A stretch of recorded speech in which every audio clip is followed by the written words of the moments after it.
Bonsoir à tous. La France frappée, la France blessée, 12 morts. 2015. Este año, en Francia, el terrorismo nos ha golpeado duramente. En enero, los ataques contra el Charlie Hebdo. Y en noviembre, 120 muertos en la Sala Bataclan y en las calles de París.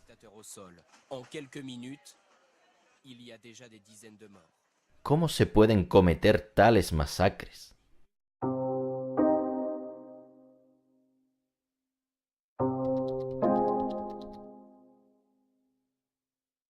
Todos los grandes atentados del siglo XXI han sido perpetrados por terroristas suicidas. Y uno solo de esos terroristas ha sido detenido antes de que se suicidara. Fue durante los atentados de Madrid, en 2004. Se trata de un marroquí, un tal Jamal Zougam.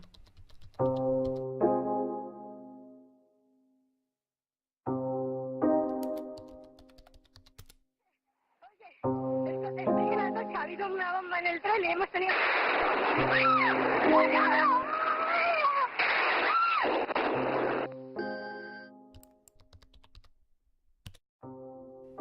Una asociación de víctimas del atentado ha colgado en línea las grabaciones del juicio. Veamos la de Jamal Zougam. Que llegaron dos policías en el año 2001 y cuando estaba yo y mi hermano en la tienda de la frutería y me propusieron lo mismo, de que si quisiera trabajar con ellos. Y entonces eso es lo que pasó, me dio el teléfono, pero nunca le llamé. Entonces esta persona cuando fue detenido el día 13 de marzo, 2 o 3 días después, estando en la comisaría, vino a verme. Me dijo, ¿te acuerdas de mí? Le he dicho, sí, me acuerdo de usted. Me dijo, pues si hubieras colaborado con nosotros no te hubiera pasado esto. Entonces no le contesté porque yo tenía miedo de hablar, porque cuando hablaba me pegaban y tal, pues yo procuraba hablar lo menos posible. Entonces entendí que era una venganza, porque yo no tenía nada que ver con ni este atentado ni ningún otro atentado. ¿Jamal Zougam se lo está inventando? ¿O es realmente un chivo expiatorio elegido porque había que culpar forzosamente a un musulmán? En Francia, en un famoso caso de finales del siglo XIX, un chivo expiatorio fue condenado injustamente por culpa de su religión. Se trataba del llamado caso Dreyfus. En aquella época, una parte de la prensa y de la población despreciaba a los judíos, a los que consideraban como estafadores sin escrúpulos. De esta manera, le echaron el muerto a un militar judío, el capitán Dreyfus, en un caso de espionaje a favor de Alemania, simplemente porque iba a funcionar mejor si se culpaba a un judío. Dreyfus fue enviado al presidio, pero gracias al compromiso de intelectuales como Émile Zola o Jean Jaurès, fue reconocido como inocente al cabo de unos años. Volvamos a Jamal Zougam. Entonces, ¿se trata de un nuevo Dreyfus o más bien de un mentiroso que intenta salvar su pellejo tras la matanza que ha cometido? Antes del juicio, veamos cómo los medios de comunicación cubrieron el atentado en los telediarios de la época, gracias a los archivos de la web de la televisión francesa.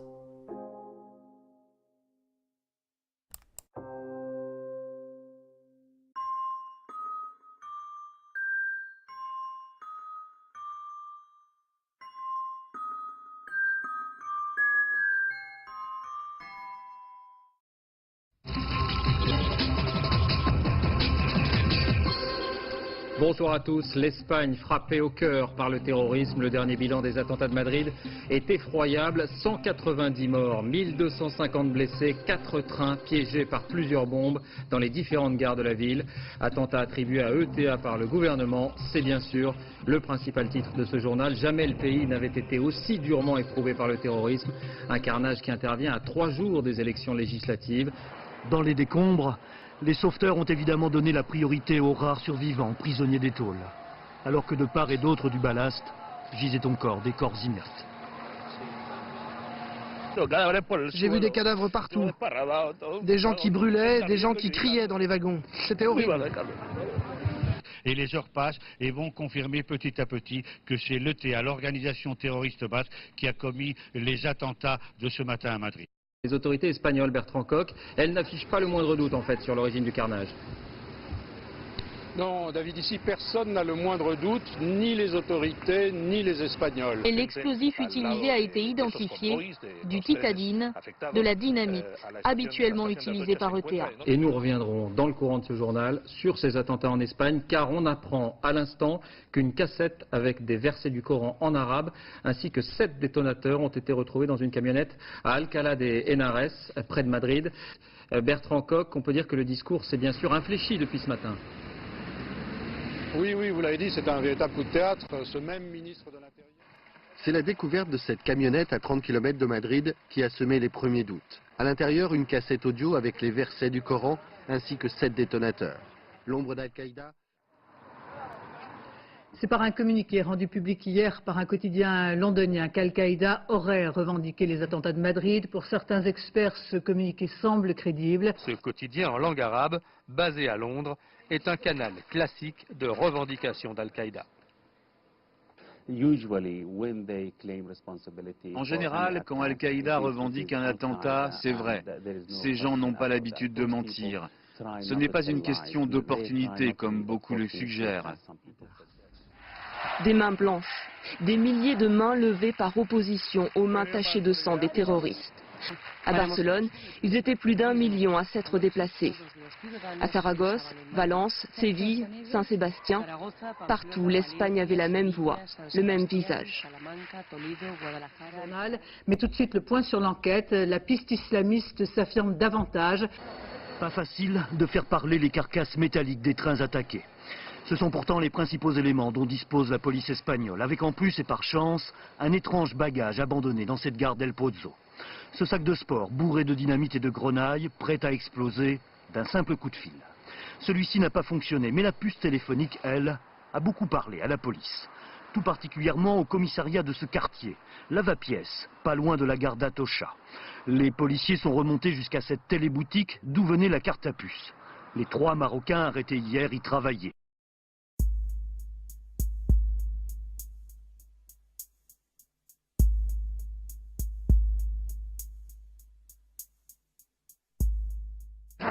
Second élément qui recentre l'enquête sur la piste islamiste, une cassette vidéo récupérée dans une poubelle cette nuit par la police, après appel téléphonique, tout à côté de la mosquée de Madrid. À 1 h du matin, le ministre de l'Intérieur a révélé le contenu de cette revendication. L'identité de cette personne est totalement inconnue de nos services de renseignement, tout comme... Des attentats qui auront donc complètement changé la donne des élections législatives. En quelques jours, tout a basculé. Donné perdant par tous les sondages en milieu de semaine, le Parti socialiste revient au pouvoir. Monsieur Aznar et ses ministres ont très mal géré les heures et les jours qui ont suivi les attentats, en s'accrochant contre toute évidence à la thèse de la culpabilité de l'ETA et en manipulant l'opinion. Et ce sont ces mensonges. Zougan a été trahi par l'un de ses téléphones qui devait actionner le détonateur d'une bombe qui finalement n'a pas explosé. Mais alors, s'il est effectivement l'un des auteurs des attentats de jeudi dernier, pourquoi Jamal Zougan, le propriétaire de ce magasin de téléphones portables, s'est-il laissé prendre 2 jours plus tard, samedi soir, alors qu'il savait que l'une des bombes n'avait pas explosé, qu'elle avait été récupérée par la police avec ce téléphone portable qui pouvait mener jusqu'à lui. C'est l'un des mystères de cette enquête qui progresse à grands pas. Chargé du dossier, une première preuve a été trouvée venant appuyer la participation de Jamel Zougam à la préparation de ces attentats. Dorothée Cachard. Jamel Zougam s'est effondré en pleurs cette nuit lors de son audition. Jamel Zougam est l'un des principaux suspects dans les attentats de Madrid. 2 rescapés affirment l'avoir vu dans l'un des trains, peu avant l'explosion. Lui disait jusqu'ici qu'il dormait chez lui ce matin-là. Or, la perquisition menée dans son magasin de téléphone mobile jeudi dernier vient d'apporter un élément de preuve, une preuve qui met à mal sa version et celle de son frère également interpellé. Les policiers ont découvert un morceau de plastique, pas n'importe lequel. Il proviendrait du portable bricolé qui devait déclencher la bombe qui n'a pas explosé.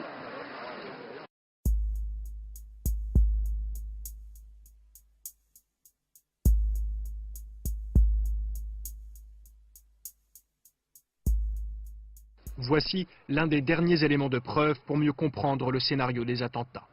Les explosifs d'abord, ils auraient été fournis par cet homme, un Espagnol, petit trafiquant, ancien mineur. Avant les attentats, un commando d'une douzaine de personnes aurait passé 15 jours au moins à étudier les horaires des trains, à s'entraîner, à déposer les sacs. Le jour des attentats, le commando a utilisé cette camionnette pour transporter les explosifs vers la gare d'Alcalá de Henares, point de départ des trains visés. À l'intérieur des empreintes, celle de Jamel Zougam, principal suspect dans l'enquête.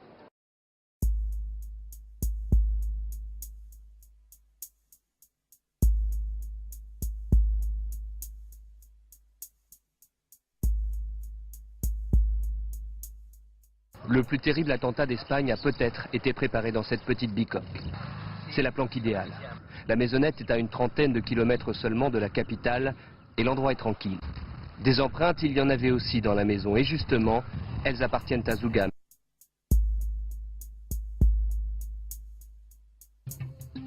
Madame, Monsieur, bonsoir. L'actualité de ce dimanche nous ramène en Espagne, 3 semaines après les attentats de Madrid, avec un nouvel épisode dans la lutte contre le terrorisme. Pour la première fois et en Europe, des hommes encerclés par les forces spéciales se sont fait sauter plutôt que de se rendre. Ces suspects ont été identifiés à l'heure qu'il est, 3 d'entre eux. Parmi eux figure le cerveau présumé des attentats du 11 mars. Un nuage de fumée et de poudre dans le ciel de Madrid et la panique à nouveau. L'assaut a débuté vers 18 h. Les forces spéciales espagnoles encerclent alors un immeuble. Ils savent que vivent ici plusieurs islamistes sans doute liés aux attentats du 11 mars. Mais les terroristes les repèrent. Ils ne se rendront pas. Les Arabes étaient en train de crier à la fenêtre. Ils avaient fermé les volets. Je ne sais pas ce qu'ils disaient. Ils criaient Allah, un cri très fort, très fort. Puis les islamistes tirent sur les policiers. La fusillade dure longtemps. Et au dernier moment, ils se font sauter avec leurs explosifs.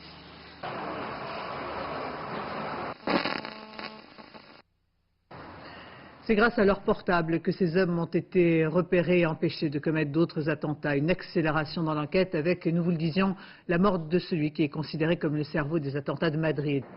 Depuis jeudi, ces 6 hommes figurent parmi les plus recherchés au monde. Interpol a émis leur signalement auprès de 181 pays. Parmi eux, 2 au moins sont morts hier à Leganés. À gauche, le Marocain Abdenabi Kouja, alias Abdallah. L'autre, Serhan Faret, dit le Tunisien. Il serait la tête pensante des attentats du 11 mars à Madrid. Ce jour-là, un groupe terroriste dépose 10 bombes dans 4 trains. Bilan, 192 victimes. En guise de détonateur, un simple téléphone portable. Une fois encore, le commando terroriste a été trahi par ses téléphones portables. Il continuait d'utiliser des cartes prépayées issues du même lot que celles du 11 mars. Par satellite, les policiers ont ainsi pu localiser le lieu où il se cachait.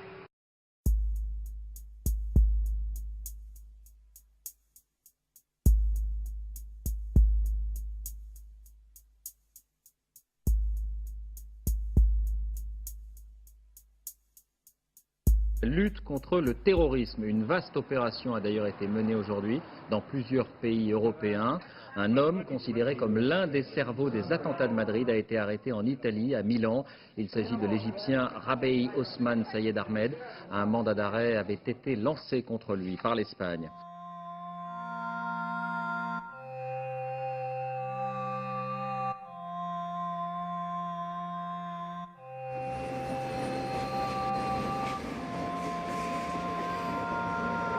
Como lo dicta la actualidad, los medios de comunicación franceses no volverán a hablar de la investigación hasta el inicio del juicio, 3 años después del atentado. Mientras, evidentemente, un juez instructor, Juan del Olmo, siguió investigando. Examinemos brevemente el auto de procesamiento, es decir, el documento que resume esos años de investigación.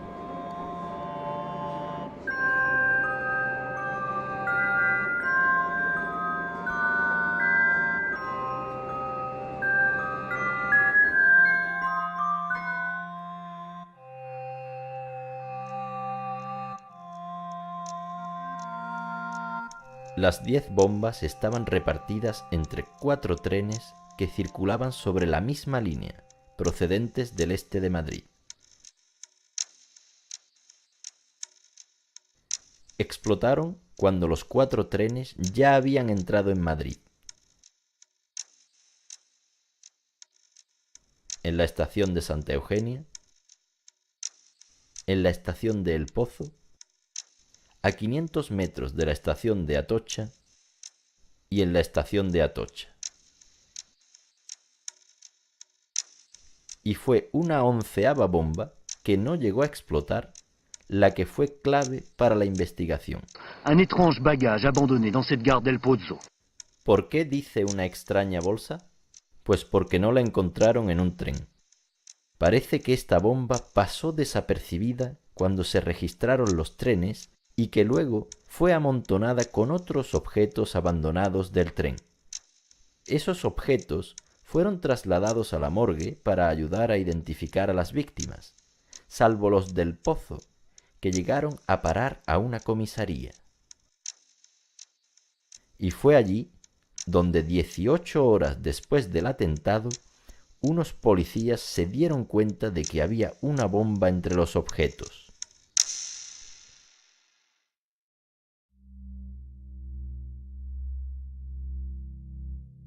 La bomba estaba escondida en una bolsa de deporte. Contenía 10 kilos de explosivo de tipo Goma 2 Eco, 640 gramos de metralla compuesta de clavos y tornillos. Y para activar la bomba, un teléfono móvil con la tarjeta SIM que permitió encontrar a Zugam y luego el piso de Leganés. Pero no era una llamada telefónica la que debía activar la bomba, sino la alarma del propio teléfono. Esta bomba permitió primero encontrar el locutorio de Jamal Zugam. La tarjeta SIM no demuestra que él fabricó la bomba, dado que cualquiera habría podido comprarla en el locutorio. Sin embargo, el trozo de plástico que se encontró en su locutorio y que correspondería a un agujero en la carcasa del teléfono, demostraría que él fabricó la bomba. Pero, increíblemente, esta prueba irrefutable no se menciona en ninguna parte del auto de procesamiento. En realidad, este trozo de plástico solo fue un rumor sustentado en fuentes policiales que nunca fueron identificadas.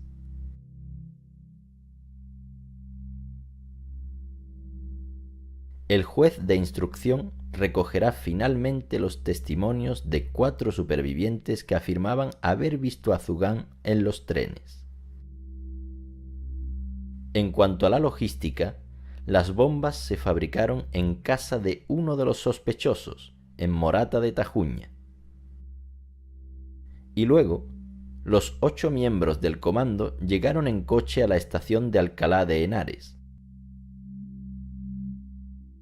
Y allí, por razones desconocidas, abandonaron los vehículos en el aparcamiento.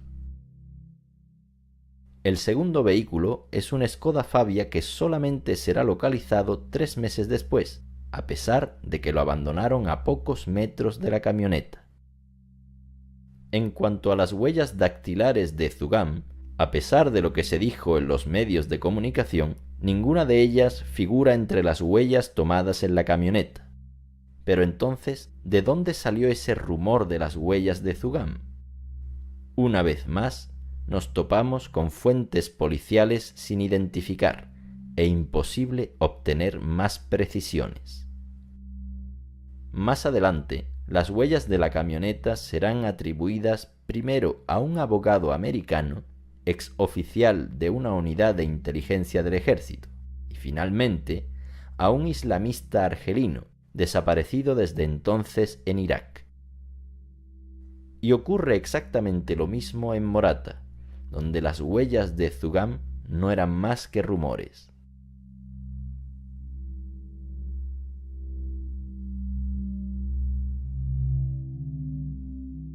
Pasemos a los otros miembros del comando. Entre los escombros del piso de Leganés serán identificados finalmente los restos de 7 personas que se corresponden casi con la lista presentada entonces por los medios de comunicación. El jefe de este grupo era el marroquí Jamal Hamidán, alias El Chino. Cabe destacar que el juez de instrucción no ha encontrado ningún vínculo entre este grupo y Jamal Zugam.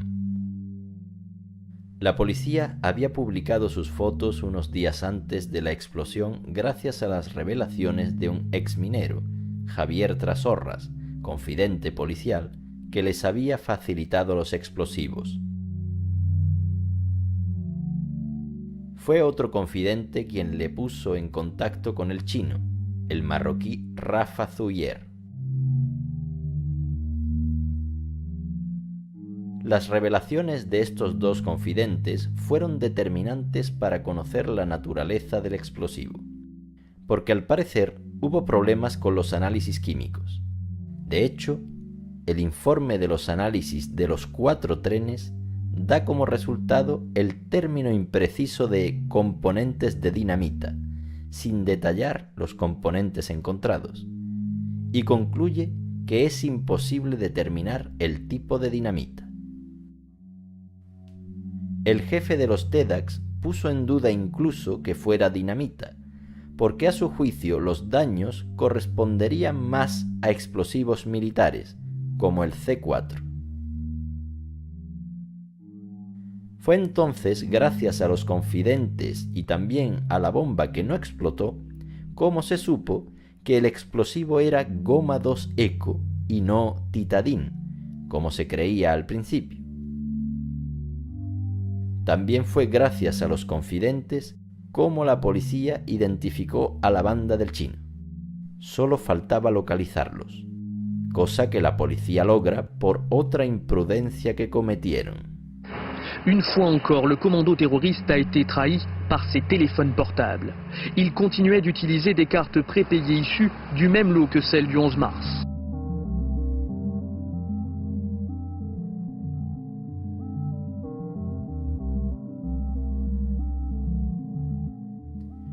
La policía los localiza en este piso de Leganés, pero cuando se dan cuenta de que están rodeados, empiezan a disparar. Varios familiares de los sospechosos se ponen en contacto con la policía porque han recibido llamadas de despedida de parte de estos. Y justo cuando las fuerzas especiales asaltan el piso, este explota.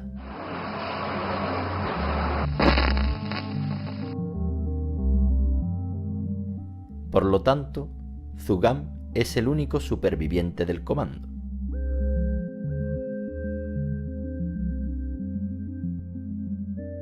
En cuanto a las reivindicaciones, se deben tomar, como siempre, con mucha precaución. C'est par un communiqué rendu public hier par un quotidien londonien qu'Al-Qaïda aurait revendiqué les attentats de Madrid. Pour certains experts, ce communiqué semble crédible. Observamos todas las precauciones semánticas utilizadas para presentar la reivindicación en el periódico londinense. Y a pesar de la autentificación del director, al que le conviene atraer la atención hacia su periódico, los investigadores nunca la han tomado en serio. ¿Por qué? Porque proviene de un grupo islamista que reivindica de todo, como por ejemplo los apagones debidos al mal tiempo. Y por último, el auto de procesamiento explica por qué Rabey Osman, un egipcio residente en Italia, había sido detenido. La policía italiana interceptó sus conversaciones telefónicas y en una de ellas dice: «Escúchame, Yahya, ten cuidado y no hables. La operación entera de Madrid fue mía. El hilo de la operación de Madrid fue mío. ¿Entiendes? Los trenes».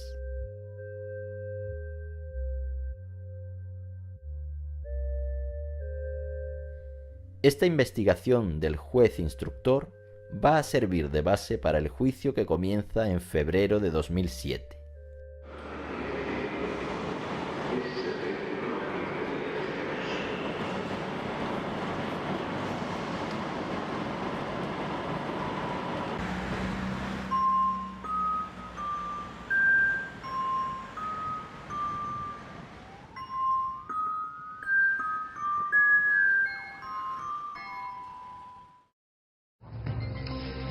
un jour attendu de tous. C'est ainsi que la radio publique espagnole a annoncé l'ouverture du procès des attentats du 11 mars 2004 à Madrid.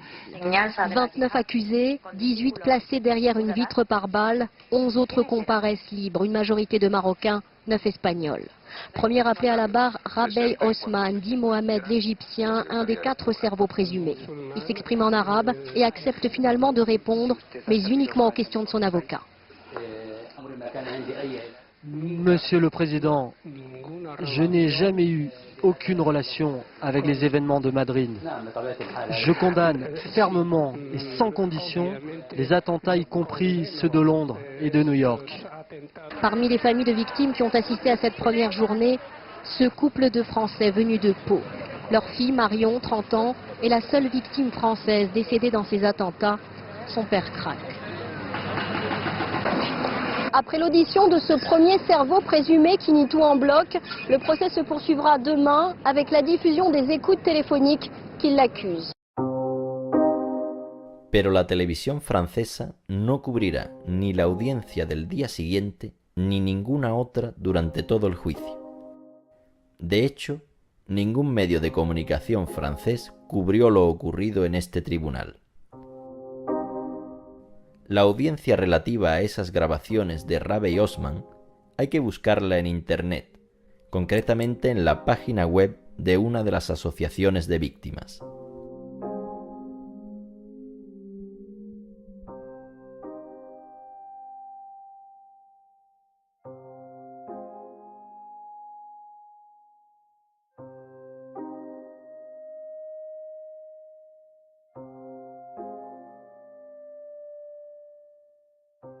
¿Ustedes pueden acreditar que las transcripciones que se han realizado son fiel reflejo de lo que se escucha en esas conversaciones? Pues no, en absoluto. Hemos encontrado palabras, oraciones, enunciados en la transcripción italiana que realmente no coincide con el contenido de las grabaciones. Que dice el interlocutor que achacan a Rabey, Rabey, el hilo de la operación de Madrid fue mío, ¿entiendes? ¿Esa frase la han escuchado ustedes? Nosotros no la hemos escuchado en absoluto. Yo creo que ha habido un poco de ligereza y de poca responsabilidad, lo digo sinceramente, para crear o dar un amueblamiento de un subcontexto que realmente no existía.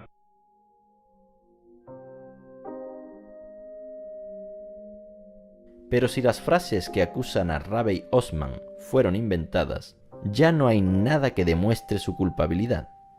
Semejante noticia hubiera merecido al menos una mención breve en el telediario, pero la televisión francesa no cubrió ni una sola audiencia en 5 meses de juicio. Veamos ahora una selección de las audiencias más importantes, las de los principales investigadores y las de los testigos clave.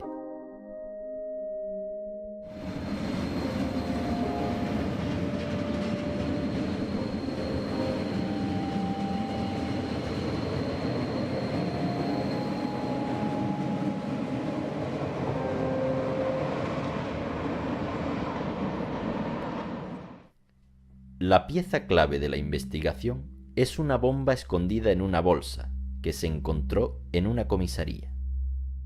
Fue la tarjeta SIM que contenía la que permitió remontarse a la banda del Chino y a Jamal Zugam, que habría cometido el error de utilizar material de su propia tienda. Pero, además de que esos objetos no hayan sido transportados a la morgue, sino a la comisaría, surge otra pregunta. ¿Por qué la bomba no se encontró entre los objetos cuando todavía estaban dentro del tren?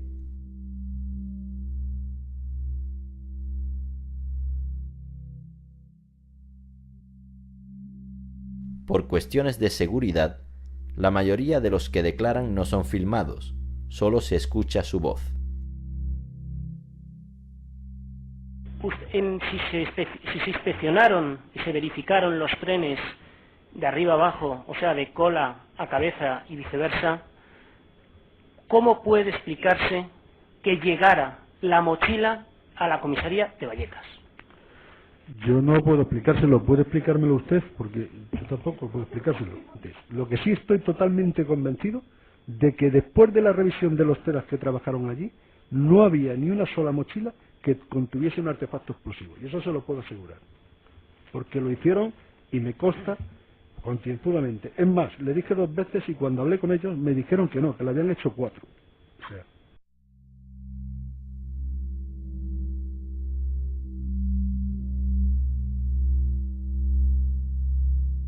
para aclarar las dudas sobre la procedencia de la bomba, veamos si estuvo en la camioneta.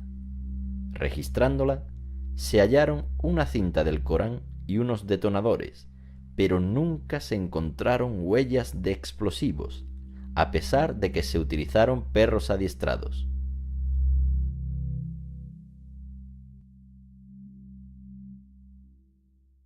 En el caso de que en esa furgoneta se hubiesen transportado 50 o 30 kilos de explosivos, ¿el perro había detectado ese olor?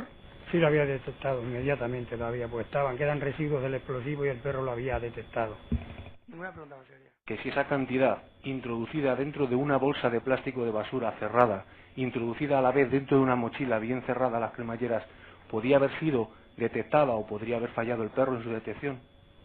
Hombre, si hay bastante cantidad, como dice usted, y eso, pues es fácil que el animal lo detecte, porque siempre queda la manipulación de la bolsa de esto y quedan restos.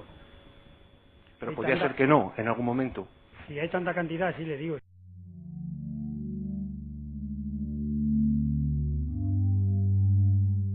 Dejemos de lado la cuestión de la procedencia de esta bomba y veamos qué ocurrió cuando se descubrió.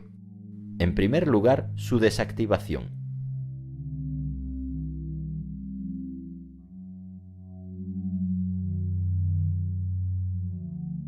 ¿Por qué no funcionó el artefacto? ¿Que por qué no funcionó el artefacto? Gracias. Bueno, pues desde mi punto de vista había un error incomprensible. Desde mi punto de vista no funcionó porque los cables, los empalmes practicados en los cables no estaban encintados, no llevaban cinta aislante. No cuadra la confección del teléfono móvil porque aunque es sencilla, es muy ingeniosa. Y no cuadra con el empalmado de los cables. La pequeña chapuza, entre comillas, de no encintar los cables, ¿no? Porque no es lógico.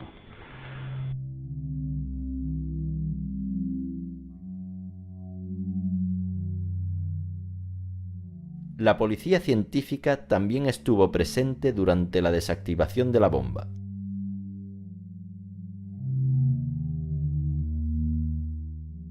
Ha aparecido pues una mochila con explosivos en la comisaría del Puente de Vallecas y que allí haré contactos, me están esperando para... Es muy urgente la gestión y necesitan un reportaje fotográfico, vamos, la gestión es nuestra. Pero antes de irnos, el comisario general de Seguridad Ciudadana me dice, deme usted el carrete de la cámara de fotos, entréguesela usted a los artificieros para que el revelado de las fotos sea más urgente. Vamos a ver, ese carrete o el revelado del carrete y los negativos de ese carrete, ¿le son entregados a usted o a su brigada en algún momento posterior? No, el carrete desaparece. El carrete desaparece. Es más, no tengo conocimiento del destino del carrete y por las preguntas que he hecho, nunca se han hecho esas fotos. O sea, no... Eso es lo que le iba a preguntar. ¿Usted llega en algún momento determinado a ver las fotos o sabe...? No, jamás he preguntado por ellas, nunca me han dicho que eso no existía. Le han dicho que eso no existía, ¿no? Que no existía el carrete de fotos y no hay fotos. Bien.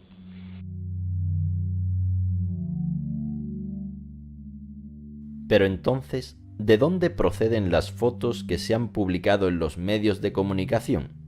Nadie ha explicado nunca quién las hizo y por qué no han aparecido en España, sino en la cadena estadounidense ABC.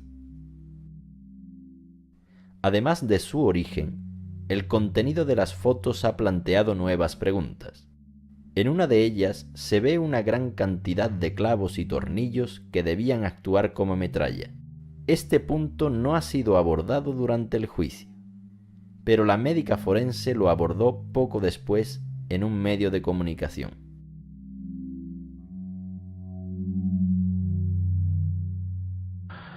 En los cuerpos de las víctimas del 11M había metralla terrorista, había clavos, había tornillos. Nada. nada en absoluto. De los 191 cuerpos, solamente creo que en uno se encontró un fragmento metálico que debía de ser lógicamente de los trenes, pero ni clavos, ni tuercas, ni tornillos. No había metralla entre nuestros 191 muertos.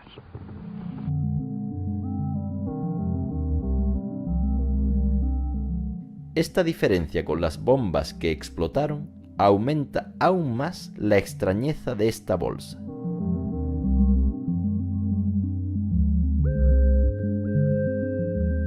¿Podría esta bomba, aparecida en una comisaría como por milagro, ser una prueba fabricada? ¿Acaso es tan poco real como las huellas de Zugam y el trozo de plástico proveniente del móvil? Es al menos lo que piensa el periodista que acabamos de ver, Luis del Pino. Este periodista es el autor de un blog muy documentado sobre los atentados, y también escribió varios libros y documentales, todos anteriores al juicio. La hipótesis que defiende es que el Partido Socialista de Zapatero estuvo involucrado en el atentado, eventualmente con la complicidad de ETA, para tender una trampa a Aznar pocos días antes de las elecciones y tomar el poder. En este aspecto, Luis del Pino es representativo de un sector ultraconservador de la derecha española que piensa, por ejemplo, que la guerra civil no la desató el bando nacional de Franco, sino el bando republicano en el cual ya había socialistas. Este posicionamiento político provoca que una gran parte de los españoles rechace en bloque su trabajo crítico sobre la investigación.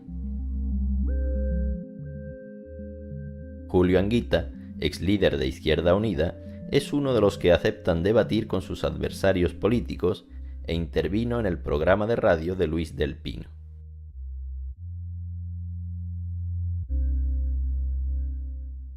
En julio de 2007 hizo usted unas declaraciones en pleno juicio del 11M diciendo que la verdad del 11M se llegaría a saber, pero que será con mucho retraso. ¿Qué fue el 11M? ¿Qué cree don Julio Anguita que pasó el 11M? Que aquí hay un debate que divide a muchos españoles y medios de comunicación sobre si la tesis era ETA o era, diríamos, fundamentalismo árabe. Yo creo que todavía algún día saldrán informaciones, sin posicionarme, repito, en una tesis o la otra. No participo de ninguna de las dos.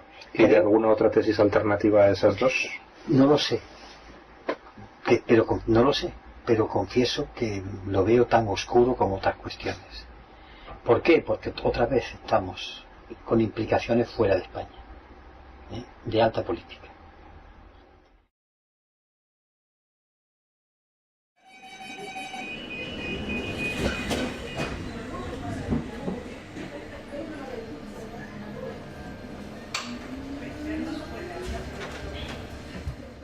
Frente a tantas dudas sobre la bolsa y la camioneta, elementos que aparecieron lejos de los trenes, volvamos a centrarnos en ellos y, en primer lugar, en la cuestión del explosivo utilizado.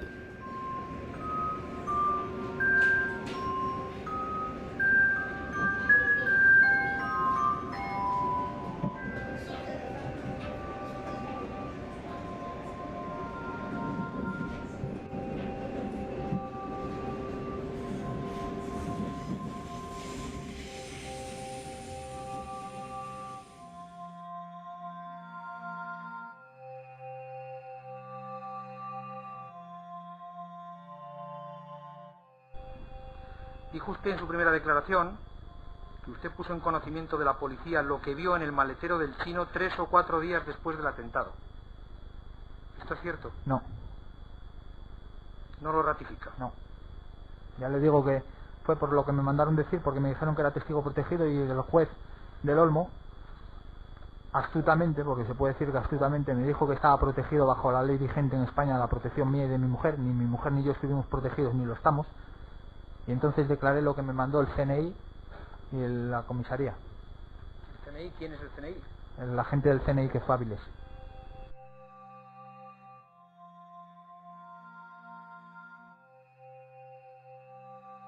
¿Usted tenía la más mínima idea de que Hamad al-Miran perteneciera a un grupo terrorista o islamista o como quiera llamársele. Yo ya he explicado que Yamal Hamidán es una persona totalmente occidental, totalmente. Tiene su forma de vivir occidental, para nada tiene que ver nada con el Islam, y que, vamos, jamás me he sospechado que tuviera nada que ver con el Islam. Bueno, yo jamás lo he visto rezar, ni he sabido que iba a mezquitas, ni nada. Su primera declaración responde a lo que usted dice que le mandó la policía decir. ¿Es así? Sí. ¿Qué le mandó la policía decir? Pues que implicara a los moros, que implicara a Yamal Fugán, que implicara a los moros que yo hubiera visto la dinamita, que lo único que les interesaba era los moros, que yo no les interesaba para nada. Me dijeron, tú trabajas para nosotros, eres de los nuestros, no te preocupes, y todo ese rollo que te sueltan cada vez que les interesa a ellos algo.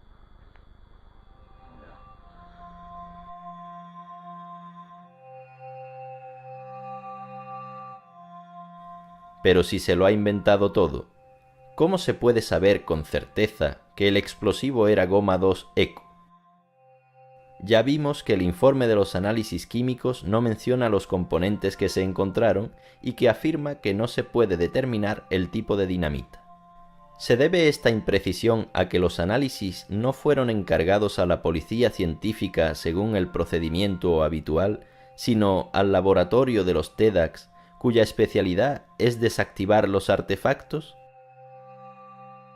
Así que había muchas expectativas sobre las explicaciones de la persona que hizo esos análisis, la jefa del laboratorio de los TEDx.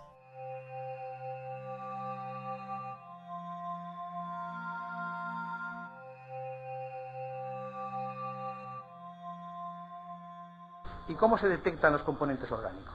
Se hace lo que se llama una extracción acuosa, que es mediante disolución. Entonces esas disoluciones se emplean en la analítica que se realiza. Se quiere decir que se agotan ahí, desaparecen, no Efectivamente, guardan una muestra para un contraanálisis, para un análisis. No, de eso no. ¿Recuerda usted qué componentes de dinamita se detectan? Sí, en inorgánicos, nitritos, nitratos y amonio, con lo cual la lectura es nitrato amónico, y en orgánicos nitroglicol. Ha manifestado usted que los componentes genéricos de dinamita que encontró en los focos son nitrato de amonio y nitroglicol. ¿Por qué ha esperado hasta hoy para concretarlo y en estos 3 años se refería únicamente a componentes genéricos de dinamita? Incluyo aquí su declaración de hace aproximadamente un año en el Juzgado Central de Instrucción número 6. Perdone, a mí me hablaron de qué componentes había, digo, estuvimos hablando sin que me dijeran, detálleme cuáles son los que les salen a ustedes en análisis. A mí eso nunca se me produjo. Estuvimos hablando de los componentes que desaparecían, de otros que no estaban, y de que yo no recuerdo que se me dijera en ningún caso en estos 4 años que escribieran los componentes. Una afirmación verdaderamente increíble cuando se constata hasta qué punto la controversia sobre esos componentes ha ocupado las portadas de la prensa española.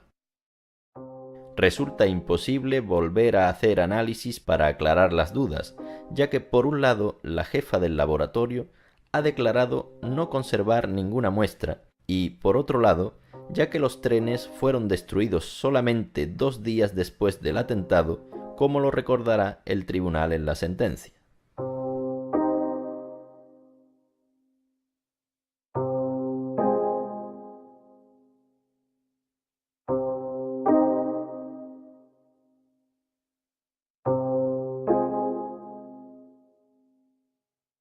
Fueron las dudas sobre los explosivos impulsadas por El Mundo, el segundo diario más leído en España, las que provocaron más polémicas en la prensa. Uno de sus periodistas, Fernando Mújica, fue el primero en poner en duda la investigación, aunque no opina lo mismo que Luis del Pino en cuanto a los verdaderos autores del atentado.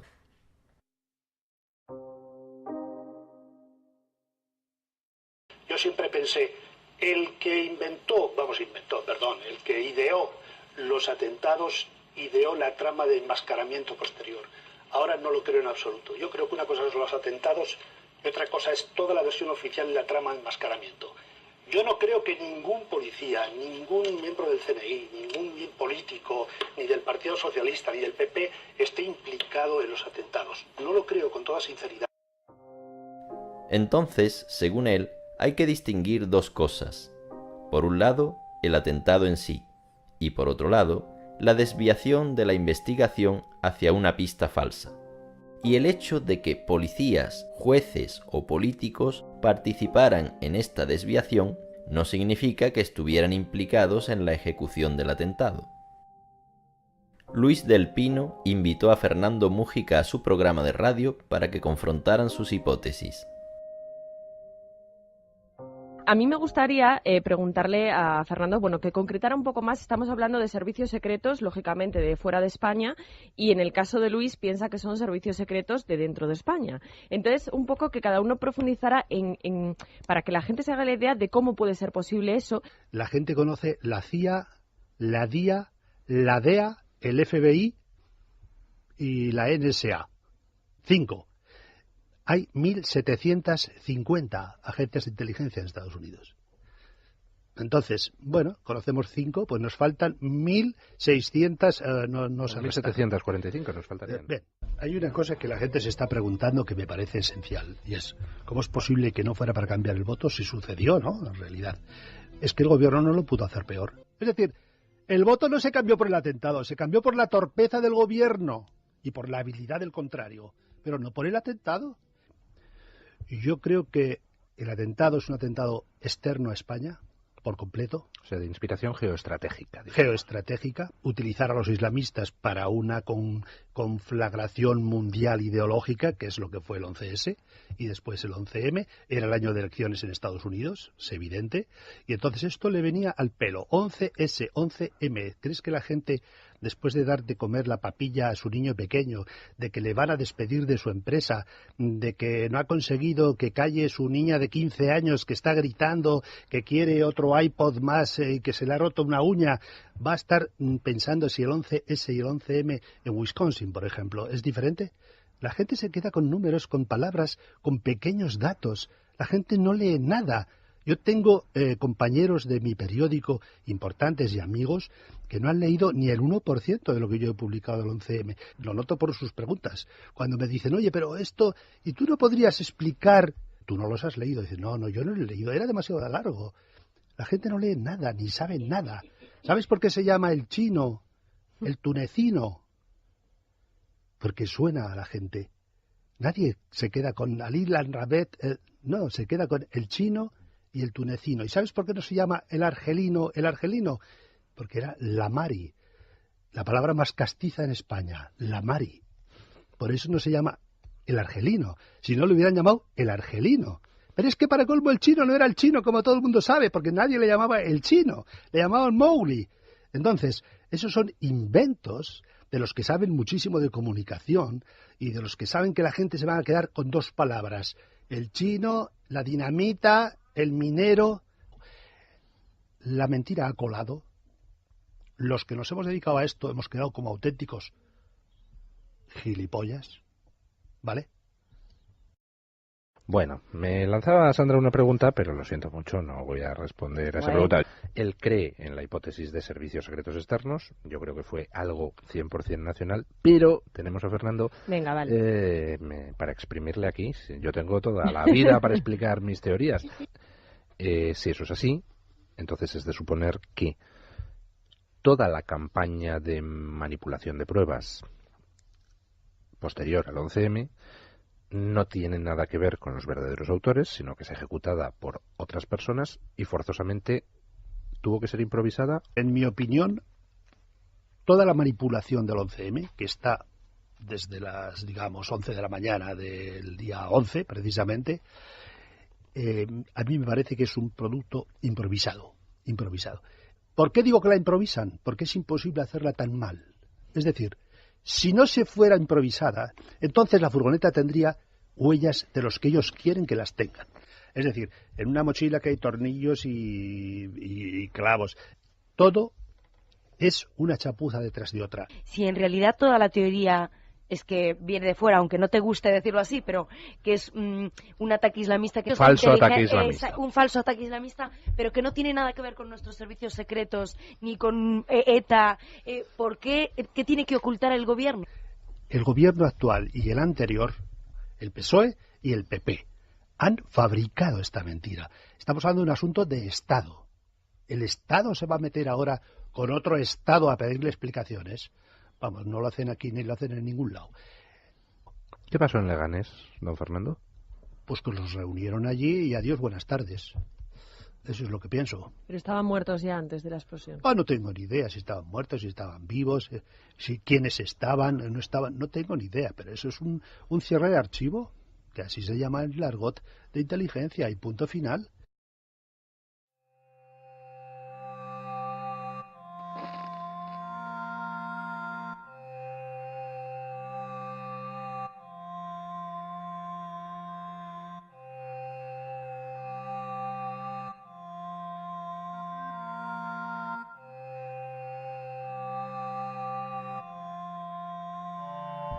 Este es el cadáver 616, señor. Que le falta parte del cráneo, desde luego. Hay, además, está totalmente perdida la referencia anatómica con la columna vertebral. Cadáver 617, por favor. Aclare, por favor, una vez más eso. ¿Hacen ustedes una autopsia? Hemos hecho el examen que corresponde a restos, a cadáveres incompletos y muy fragmentados como de los que hemos dispuesto. ¿Se realizaron las correspondientes autopsias en los cuerpos de los sospechosos o no? Los médicos forenses no contestaron claramente a esta pregunta. Carmen Baladía, la médica forense que se había ocupado por su parte de las víctimas de los trenes del 11 de marzo, nos da su explicación.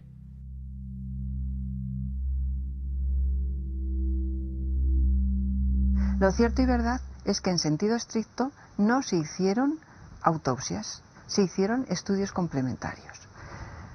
Las autopsias, hay un protocolo de actuación, a ver cómo estaban esos pulmones, a ver cómo estaban esas mucosas, si habían respirado humo, si con esa energía térmica que se desprende en una explosión había quemaduras, etcétera, etcétera. Eso no existe. No se hicieron esas autopsias. Lo que existen son una serie de datos complementarios. Y efectivamente, 2 años después, el ilustrísimo señor magistrado don Juan del Olmo solicitó que los informes de autopsia, que se hicieran las autopsias. Pero ya no se podían realizar, ya no se pueden hacer porque...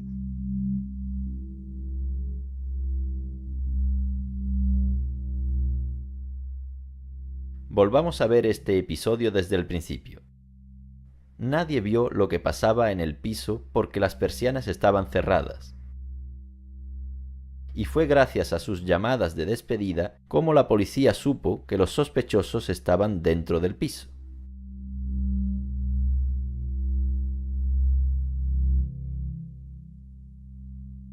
¿Se puso en contacto por teléfono con usted o usted con él? Él me llamó y me ha dicho que va a ver a Dios, que está tanto la policía alrededor de él, le copió y va a ver a Dios. Y la voz que tenía, ni siquiera le conocía yo, me decía que era, yo soy tu hermano, digo, ¿quién es?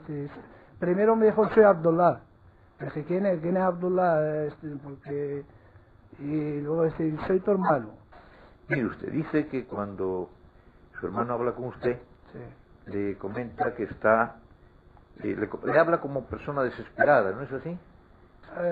La última llamada es que yo, la voz que tenía, o sea, que tenía duda como no se fuera mi hermano. La otra persona que fue citada a declarar sobre esas llamadas de despedida fue la viuda de Yamal Hamidán, alias el Chino. Poco tiempo antes, esta viuda había detallado la llamada a El País que la sacó en portada.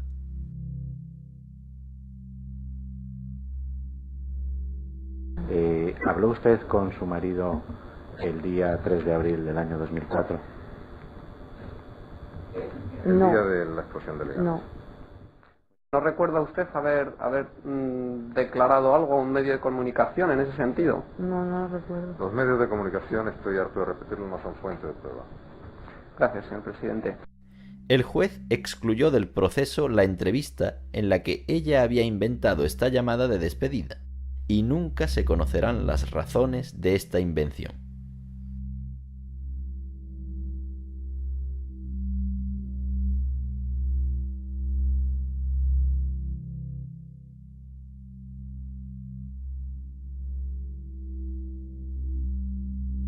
En primer momento, pues lo que más impresionó fueron los restos humanos que había esparcidos por la zona del jardín y de la piscina. Y uno de los suicidas tenía el pantalón de al revés.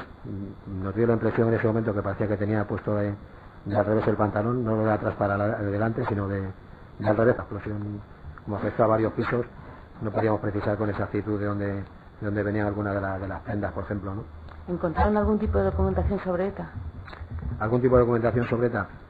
Bueno, apareció en el piso de al lado, vivía un compañero y aparecieron restos de la documentación de ese compañero.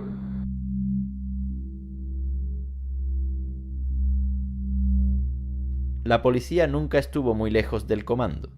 Según Luis del Pino, que ha tenido acceso al sumario, la policía estuvo vigilando a varios miembros de este comando durante más de un año. Los seguía varias veces por semana, pero de repente esos seguimientos se interrumpieron 3 semanas antes del atentado. Falsas llamadas de despedida, un policía en el piso de al lado, cuerpos sin autopsia. Uno acaba preguntándose qué es verdad en este caso.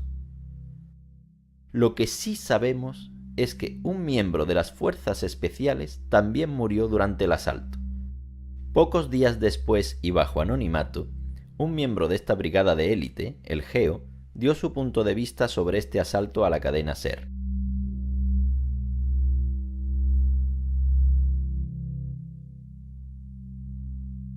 Los jefes del GEO no decidieron entrar. Los jefes del GEO propusieron otras alternativas. Había que esperar. Y alguien decidió que entrásemos, que no se podía dilatar. ¿Quién es ese alguien? ¿Quién es el que nos mandó allí sin ser el profesional del Grupo Especial de Operaciones, teniendo la opinión de uno de los jefes que se debería traer un traductor, se debería de esperar y dilatar el tiempo, cansarles, utilizar el gas, utilizar cualquier otra cosa hasta que se entreguen o que hagan lo que tengan que hacer, pero sin estar nadie alrededor? Fue una locura. Nos llaman héroes, no somos héroes, somos casi, se podría decir, hasta tontos por ir a donde fuimos.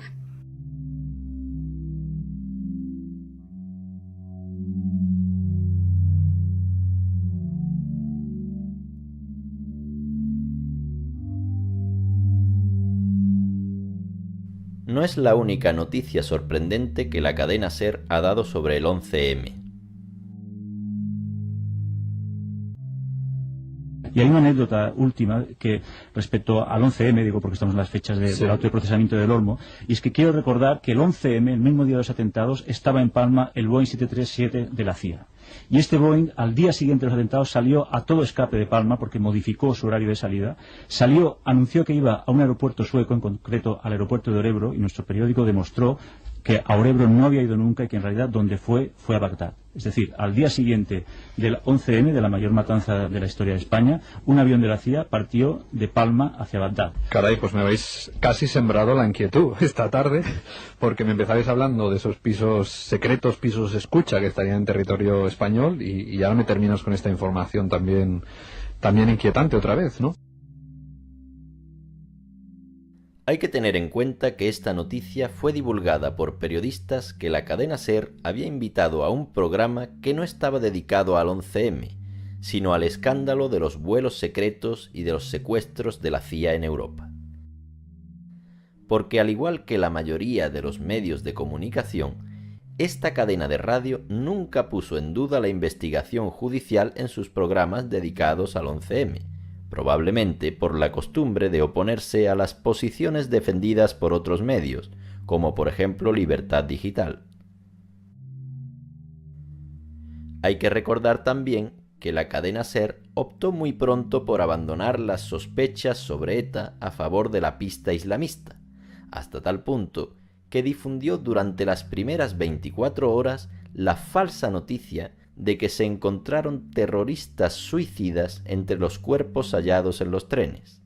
3 fuentes distintas de la lucha antiterrorista han confirmado a la cadena SER que en el primer vagón del tren que explotaba antes de llegar a Atocha iba un terrorista suicida. Fuentes de la lucha antiterrorista han apuntado a esta cadena de emisoras la posibilidad de que al menos un terrorista suicida se haya inmolado en uno de los trenes. Fuentes de la lucha antiterrorista insisten en que al menos una persona se ha inmolado en uno de los vagones del tren que llegaba a Atocha. Llevaba 3 capas de ropa interior y estaba muy afeitado. Esta falsa noticia de los suicidas y otras noticias desconcertantes aumentaron el ambiente de confusión durante los primeros días.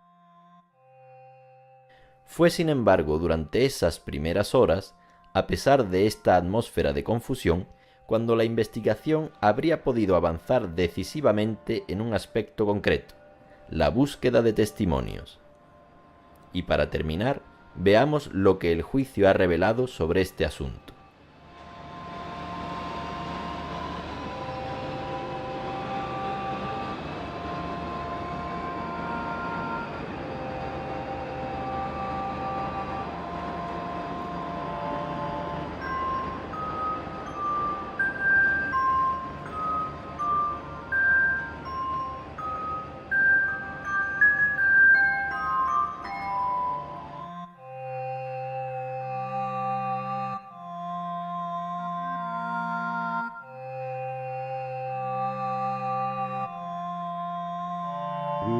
Una persona en concreto que estaba metiendo una mochila, no una mochila, sino una bolsa de deporte debajo del asiento de adelante. ¿Usted dónde se sentó en ese tren? En la segunda planta. Porque ha dicho hoy, ha venido usted aquí hoy, ha dicho primer piso, y no piso bajo, como dijo, instantáneamente y ha venido replicando desde aquel momento. Entonces coincidirá conmigo que en aquel momento tenía usted la memoria más fresca que hoy. Puede ser. La bomba explotó en la planta de arriba.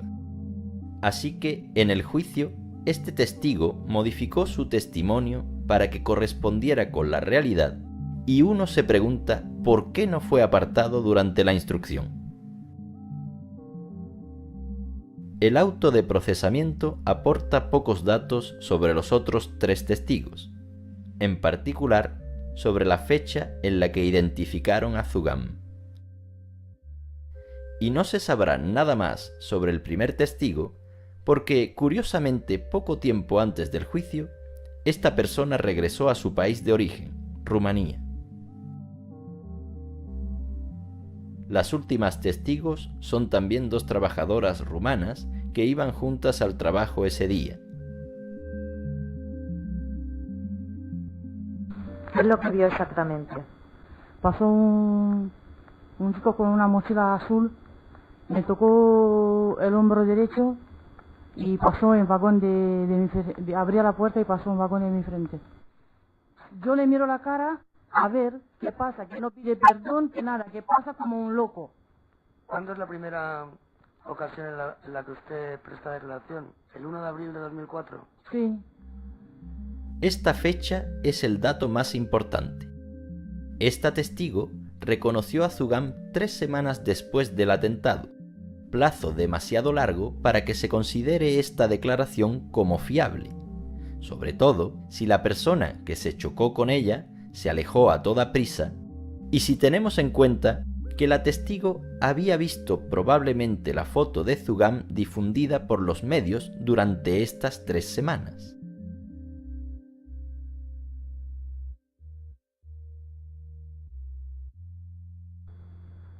¿Qué es lo que vio? Un chico que ha venido con una mochila y dándole un golpe a la compañera. ¿Usted reconoció a esta persona también en 2 reconocimientos en ruedas? Sí. ¿En el juzgado? Sí.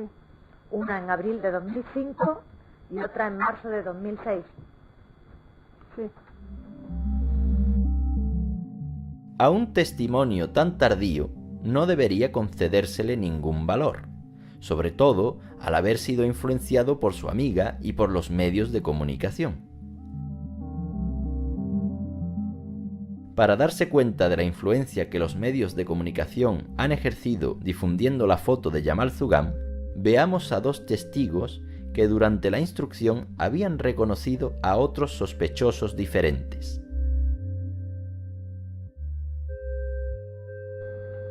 El 1 y el 2. En la declaración de este señor del folio 12.973 solo reconoce la fotografía 1. Es que no veo las fotos, no.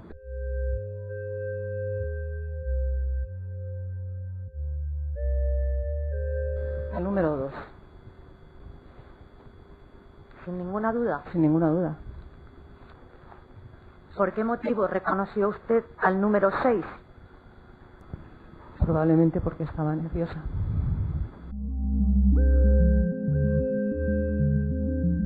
A fin de cuentas, ningún testimonio contra Zugam es fiable. Y en realidad, nadie vio a los miembros del supuesto comando en los trenes, ni a Yamal Zugam, ni a los otros 7.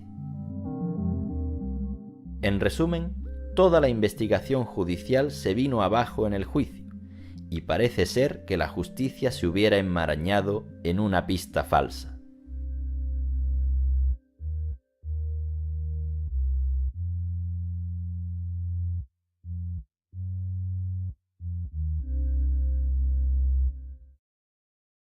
Aucune émotion sur le visage de ces deux Marocains.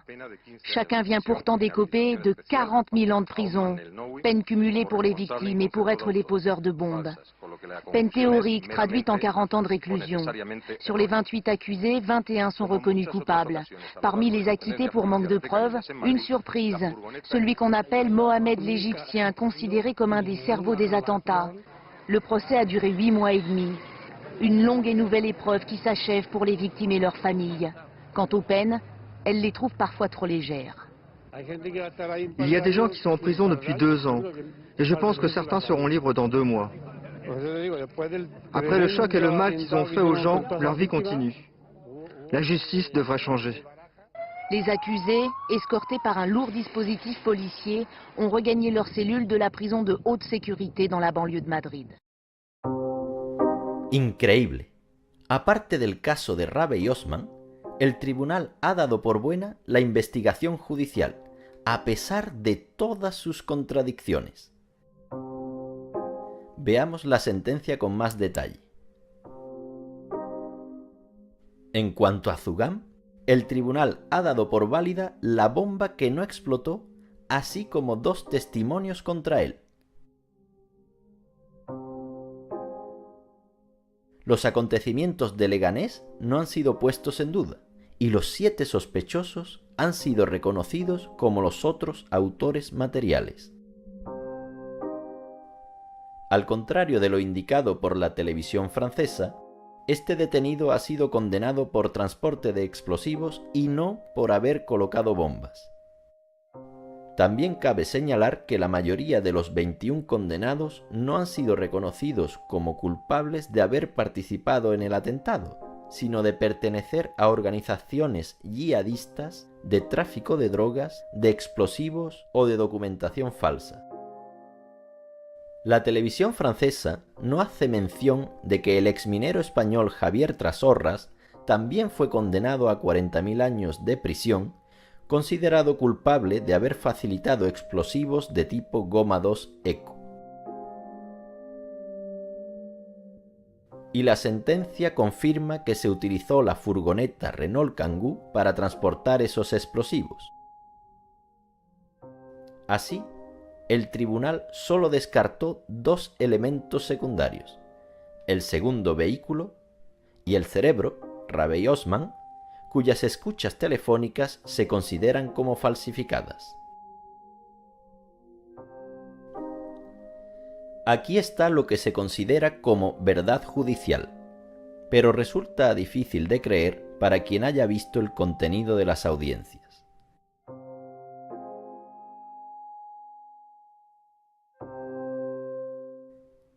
Parece ser que estamos en pleno error judicial. En Francia, ningún medio de comunicación se hizo eco de las contradicciones que salieron a la luz durante el juicio, ni de la injusticia del veredicto. El único libro disponible en francés sobre el tema es paradójico. Su autor, Jean Chalvidon, especialista de ETA, enumera una quincena de incoherencias, pero da por buena, sin embargo, la pista del islamismo. La increíble cantidad de indicios señalando la pista islamista, como un teléfono que lleva directamente a un locutorio. Si hubieran querido ser arrestados, no hubieran podido hacerlo mejor. La manera en que se dio el asalto al piso va claramente en contra de todo lo que se enseña en las academias de policía.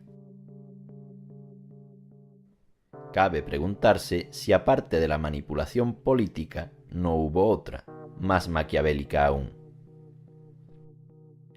Pero el autor concluye que esas contradicciones son insignificantes ante las pruebas materiales existentes, que él considera más sólidas.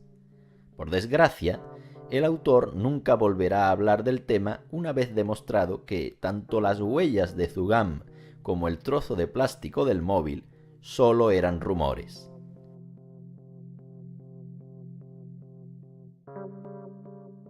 Los abogados de Zugam presentaron una demanda ante el Tribunal Europeo de Derechos Humanos de Estrasburgo.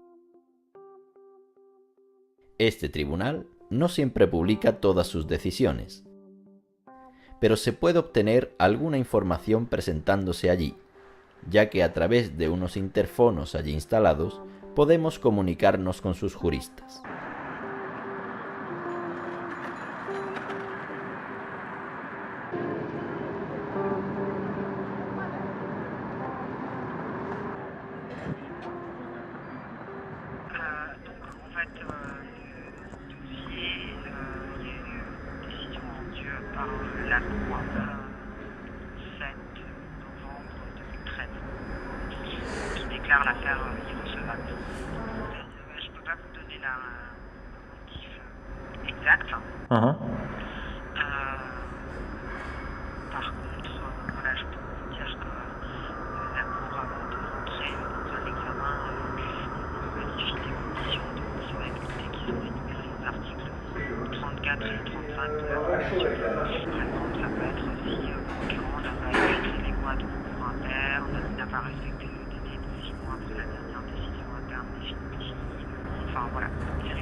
Me han sentado en juicio por un atentado que no tengo nada que ver, pudiera ser que ha sido por venganza o por otra cosa, no lo sé. Todavía no sé por qué estoy en este juicio.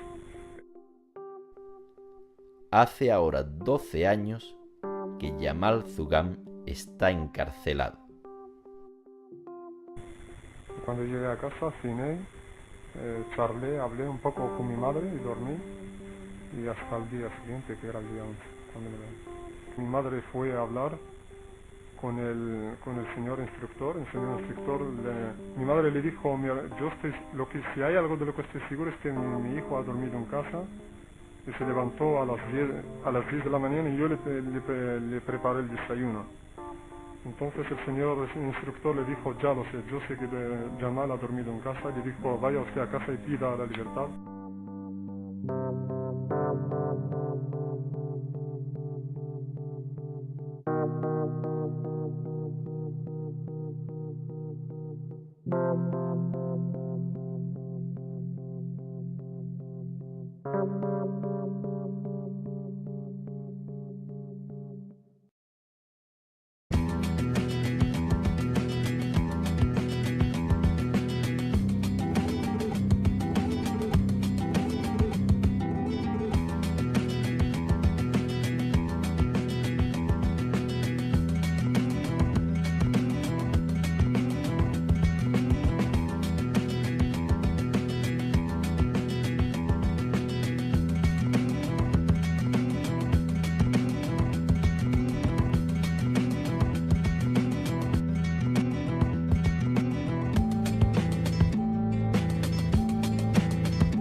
Este documental ha sido totalmente autoproducido. Para su difusión en Francia, me alegro de que la cooperativa de producción Les Mutants de Pangée haya aceptado difundirlo a través de su página web. Les Mutants de Pangée es una de las productoras de documentales militantes más famosas de Francia, donde lograron llenar salas de cine en todo el país con varios documentales sobre intelectuales de izquierda como Noam Chomsky u Howard Zinn. Obviamente, el propósito de mi documental no es respaldar las teorías de Federico Jiménez Los Santos o de Luis del Pino. Yo creo que fue algo 100% nacional. No creo, en absoluto, que el PSOE o la izquierda estén detrás del 11M.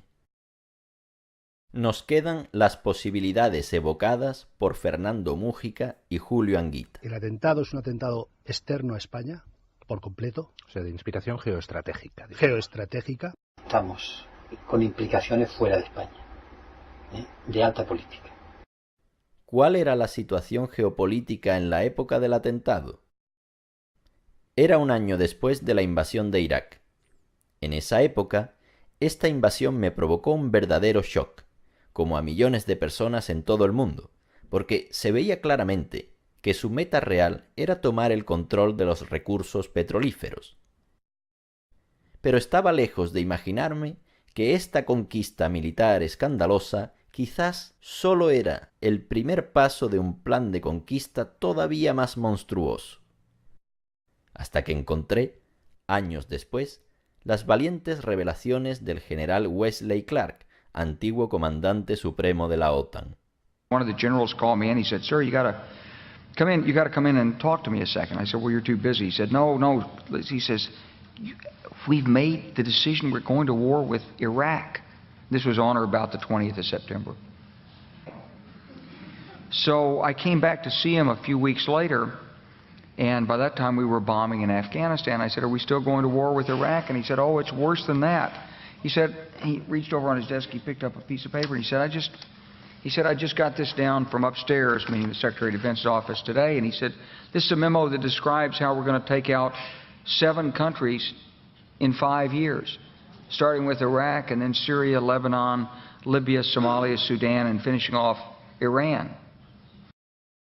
¿Acaso esas revelaciones están vinculadas con el contexto internacional que mencionaron Fernando Mújica y Julio Anguita?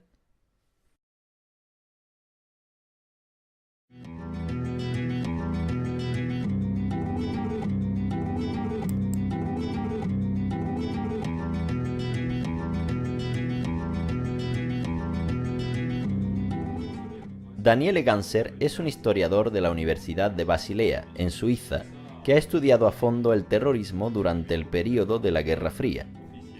Sus investigaciones fueron traducidas a más de 10 lenguas y fue solicitado para participar en varios documentales. Ha demostrado que, en algunos casos, el terrorismo no es lo que parece.